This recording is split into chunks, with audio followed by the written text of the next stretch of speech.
সকালে নতাকে ঘুম থেকে তুলে স্কুল পাঠানোটা একটা বিশাল বড় যুদ্ধ। আমার এনার্জি লেভেল একদম 0 হয়ে যায়। নতান ঘুম থেকে উঠতে একদম চায় না সকালবেলাতে।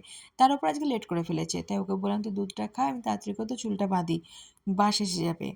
তার উপর তো রয়েছে হাজার রকমের কথা, হাজার রকমের প্রশ্ন। সেসব উত্তর দিতে, দিতে তো মাথা তো খারাপ হয়েই যায়।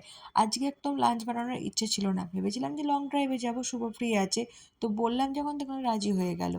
তাই গেলাম গান্ধীনগর। নতান স্কুল থেকে আসার পরেই গান্ধীনগরে চলে গেলাম। ওখানেই আমরা লাঞ্চ করব বলে। ভেবেছিলাম বাঙালি রেস্টুরেন্টে খাবো, কিন্তু শুভ বলল যে, "না, আজকে গুজরাটি রেস্টুরেন্টে যাবো। ওখানে কাঠিয়াবাড়ি টেস্ট করা হবে।" হ্যাঁ, বেশ। আমি এর আগে কখনো খাইনি, তবে শুভ খেয়েছে কাঠিয়াবাড়ি খাবার। নাকি খুব ভালো টেস্ট হয়। এখানে রয়েছে অনেক রকমের আচার। আচারগুলোর টেস্ট কিন্তু সত্যি খুব ভালো ছিল। আর এখানে ছিল স্যালাড। তবে একটা জিনিস আমি ১ম দেখলাম যে টেবিলে এরকমভাবে রাখা থাকে কাঁচা বাদাম। এরকম ডাব্বায় করে ভর্তি একদম কাঁচা বাদাম রাখা আছে। সেটা দেখে একটু অবাকই হলাম। তার সাথে ছিল রসুনের একটা আচার, যেটার টেস্ট আমার একদম ভালো লাগেনি। বেশি করে তেল দিয়ে রসুন দিয়ে করেছিল। রসুনের ফ্লেভারটা বেশি আসছিল, তাই আমার একদম ভালো লাগেনি পার্সোনালি।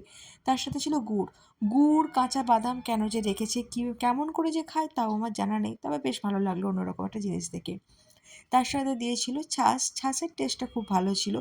বড়, বড় রেস্টুরেন্টকেও কিন্তু হার মানিয়ে দেবে। এত সুন্দর টেস্ট ছিল। তারপরে আমরা অর্ডার করেছিলাম কাঠিয়াবাড়ি থালি, যাতে ছিল সেও টমেটো, ভাত, একটা মিক্সড সবজি, ডাল আর রুটি। টেস্ট কিন্তু একদম ফাটাফাটি ছিল।